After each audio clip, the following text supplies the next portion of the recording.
Subscribe now and press the bell icon. Never miss an update.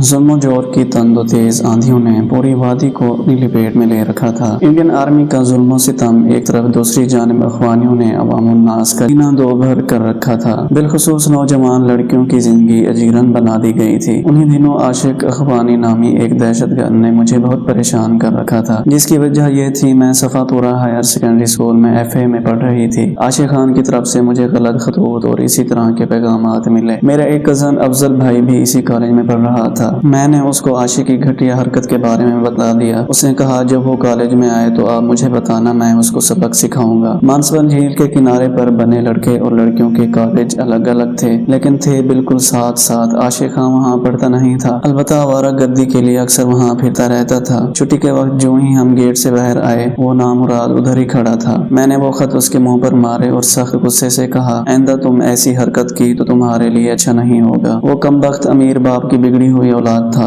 मेरी बात का उसे कोई असर ना हुआ और आगे से मजीद बकवास करने लगा। मुझे पहले ही उस पर शदीद गुस्सा था। मैंने उसका गिरबान पकड़ा और जोर से थप्पड़ उसके मुंह पर दे मारा। उसी दौरान अफजल भाई भी आ गए, उसकी खूब दुर्गत बनाई। उसके दोस्तों अहबाब ने उसे ताने देने शुरू कर दिए, तूने एक लड़की से मार खाई है। कुछ दिन बाद उसने मुझे पैगाम भेजा कि वो अनकरीब मुझसे बदला लेगा। उस वक्त तो उसकी धमकी से मेरी सेहत पर कोई असर ना पड़ा। पता कुछ ही अरसा बाद जब वो अखवान में शामिल हो गया तो मुझे शदीद परेशानी लाक हुई, क्योंकि अखवानी और भारतीय फौजी मिलकर खामखा लड़कियों को हरासा करते थे। आशिक अखवानी जो मेरा दुश्मन था, एक खूंखार और जालिम इंसान के रूप में सामने आ गया। फिर एक दिन उसकी तरफ से ये पैगाम आया कि अब तुमसे बदला लेने का वक्त आ गया है। उस धमकी ने मेरी नींदें उड़ाकर रख दी, क्योंकि वो कुछ भी कर सकता था। अब वो खुद भी मुसल्ला था और इंडियन आर्मी की भरपूर सपोर्ट भी उसने हासिल कर रखी थी। वो हमारे गाँव में आकर हर किसी के सामने अपने मकरूह अज़ाइम का इजहार करता था। उन्हीं दिनों मेरा FA का रिजल्ट आ गया। मैं 2nd ग्रेड में पास हो गई और मैंने BA के लिए नवाकदल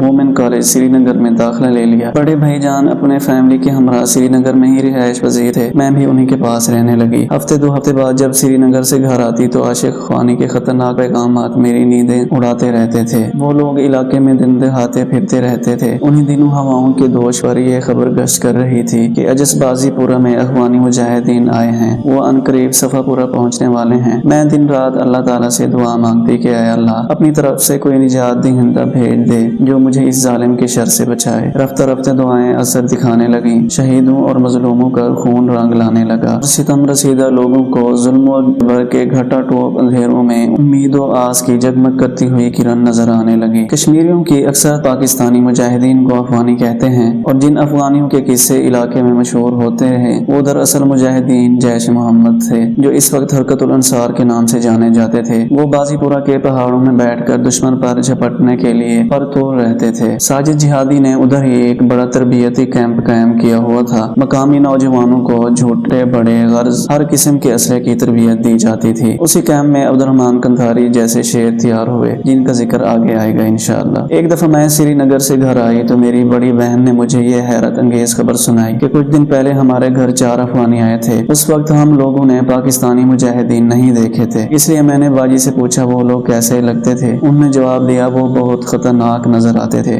उनके बहुत बड़े बड़े बाल हैं, उन्होंने बहुत सारा असला उठा रखा था। अब वो भारतीय कुत्तों और अफगानी ऊँटों को खूब सबक सिखाएंगे। हम देर तक उन्हीं की बातें करते रहे। आहिस्ता आहिस्ता उन्होंने चेवा के साथ वाली बुलंदो बाला पहाड़ी क्रिश टॉप पर डेरे डाले और गाँव में आना भी शुरू हो गए। एक बार साजिद जिहादी 15-20 मुजाहिदीन के हमरा गाँव में आए तो लोगों के जोश मुसर्रत से उनके पीछे नाचने लगे और हमारी फौज जिंदाबाद के नारे लगाने लगे। कई सालों से जुल्म जबर की चक्की में पिसने वाले लोगों के लिए ये मुजाहिदीन बिलाशुबा निजात दहिंदा बनकर आए। लंबे लंबे बालों वाले अफगानी मुजाहिदीनों का नाम भारतीय फौज बिलखुसूस अफगानियों के लिए दहशत की अलामत बन गया। लोगों ने उन्हें कुछ ज्यादा दहशत ज़दा करके रखा था। जब वो किसी से पूछते रात अफगानी आए थे, वो जवाब देता था हाँ सर 30-40 आदमी थे। खुदा की कसम वो इतने खतरनाक दिखाई देते हैं कि उनकी तरफ देख कर ही खौफ आता है। ये सब सुनकर दुनिया पर लर्जा तारी हो जाता था। उधर साजिद जिहादी ने कुछ ही अरसा में पूरे इलाके में जिहादी कार्रवाइयां شروع کر دیں۔ اب گاندربل، صفا پورہ، اجس بلکہ سورا برزا پورہ، سری نگر تک ساجد جہادی کی کارروائیوں کا میدان تھا۔ سری نگر بائی پاس روڈ پر چڑھنے والا کوئی فوجی افسر اس یقین کے ساتھ سفر نہیں کر سکتا تھا کہ رات کو زندہ واپس جا سکے گا۔ اب بھارتی فوج کی گاڑیوں کے پرخچے بھی اڑ رہے تھے،